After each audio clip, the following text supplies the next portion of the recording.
Welcome to On the Firing Line on the information station, AM 1440 KUHL. Information, education, news, and politics of firearms and ammunition is found here.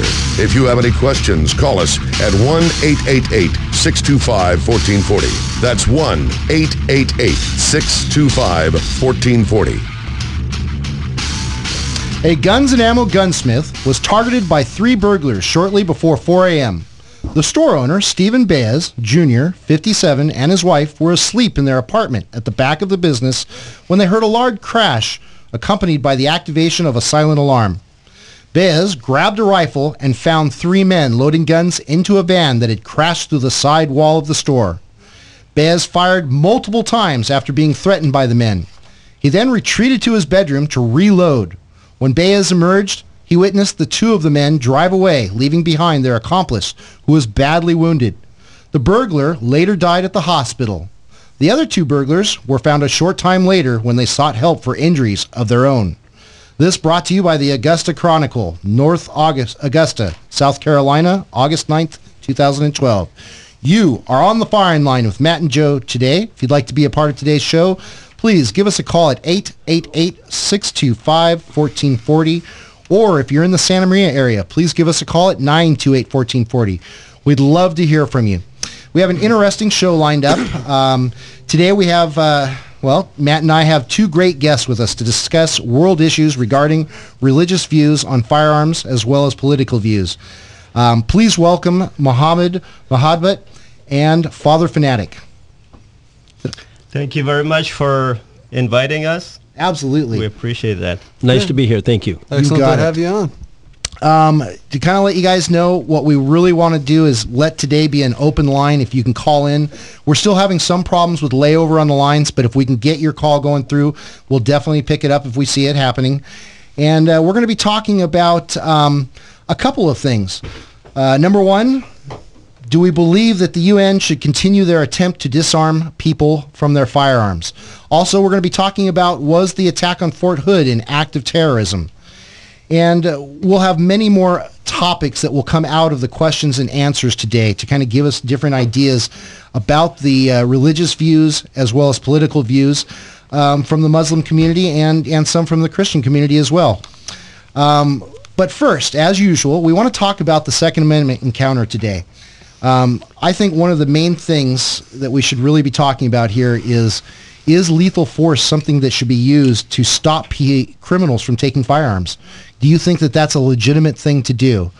Or do you think that perhaps these bad guys should have let their guns, the good guys should have let the bad guys take the guns and let the police deal with it later? I think it's justifiable 100%. If you have criminals coming into a gun shop, they aren't going to use them to go give as gifts. They're going to be put to ill will. That's what they're going to be used for. So if a gun shop has, I think this guy did everything that was on the straight and narrow. It's too bad that that happened to him, but I'm glad he was prepared enough, had the state of mind to, fall back and do a reload. That takes a lot. Yeah, that's pretty wild. So, I do think that if you have a gun shop and it's being broken into, you got to protect those weapons. So that they don't get onto the streets to the bad guys? To protect society, exactly. Not necessarily your investment in the weapons, but... All right. How about you, Mohammed? How do you feel about this? I believe human life is very, very precious and should be protected at any cost.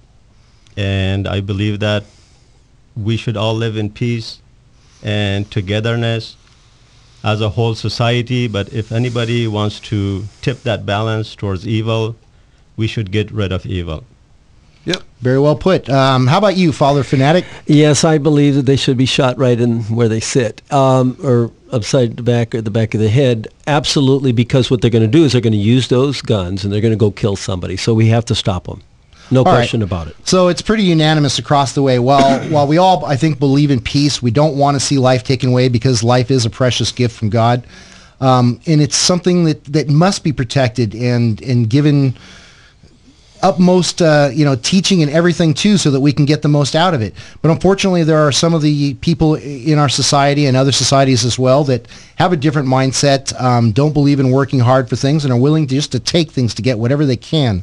And unfortunately, in this case, these bad guys, or maybe fortunately, were stopped in this progress. I mean, they were obviously taking these weapons for purely selfish reasons. Right. It would be A, either to take them out and sell them on the black market, or B, to use them to go out and steal for themselves and intimidate people. And those are, not good acts. Just the fact that they left their burglar accomplice behind shows that these guys are, bad guys. They don't care. Very true. So, anyway, yeah, I think what you said was good. Definitely the force, just like Father Fanatic said, you had to stop them. As Muhammad said, obviously we don't want to, encourage the violence, but in order to stop it, sometimes we have to use it. Very true. Very true. It's one of those things in life we don't want to have to deal with, but occasionally some of us have to deal with this. The double-edged sword. Absolutely. Another thing too is, at what point have you gone too far with security? And what is security in a situation like this? I would hope that in a gun store that they have cameras, the sign alarms. These guys obviously had the sign alarms. They also had somebody living there on the premises. And that's pretty good security. But how far would we as the public want a gun store to go in protecting their firearms? And I think that's a legitimate question for all of us to think and ponder upon. I personally think that we need to go a little bit further than Washington did with that little escapade they had down in Mexico. What was that called? The Fast and Furious. The Fast and Furious. They obviously, let it get out of control. They let it get out of they were most people feel that they were behind it. And you don't want that same scenario of somebody getting their hands on some guns, turning around and shooting at innocent people. And that's what happened with Fast and Furious. Yeah, you have a border agent and another agent that was killed by weapons that our president's group have allowed to cross. I mean, sure, it was put on the control of the ATF, who was in charge with the Justice Department, that they allowed firearms to go into another country. Personally, I think that's a violation of Mexico's sovereignty. I don't think that any firearms should have ever been let go there. I do know that Bush and their people started this whole program, but they never let firearms cross the line. That's where it was stopped. When President Obama became president, and I think it was Holder that he appointed there, yep. Everything kind of fell apart. I don't think they realized what the true intent was. It wasn't to let firearms go across the border, which is what they wanted to do to follow them. It's impossible to follow firearms, even if you put a tracer on it, because something like that would be found easily if somebody just took apart their gun and cleaned it. I think if the truth be known, Holder would go to jail, and I think his boss would also go to jail. Absolutely, I agree with you. I think you're absolutely right, and it's amazing to me that the Mexican consulate and the Mexican government haven't come across and asked for his arrest already. But hey, that's the way that falls. There's a lot more to be discussed when it comes to firearms security, making sure that firearms don't get out into the street and stuff like that. And we'll try to bring those topics up more in some of the future shows. But today, I think today's going to be a very interesting day. I would like to have as many people call as possible.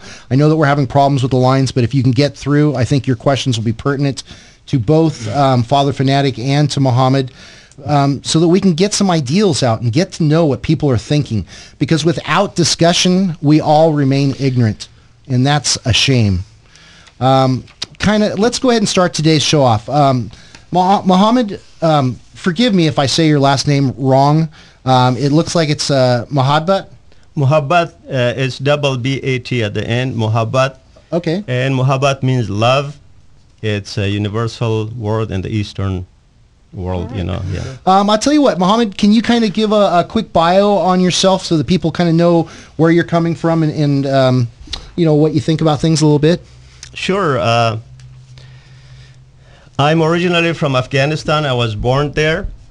And when I just barely became 16 years old, I came to the United States as a foreign exchange student and lived with a white, devoted Christian family in the Bible Belt of America in middle of Kansas. Oh, wow. And I went to school there for a whole year, and I had no knowledge of English or America or the religion or nothing here.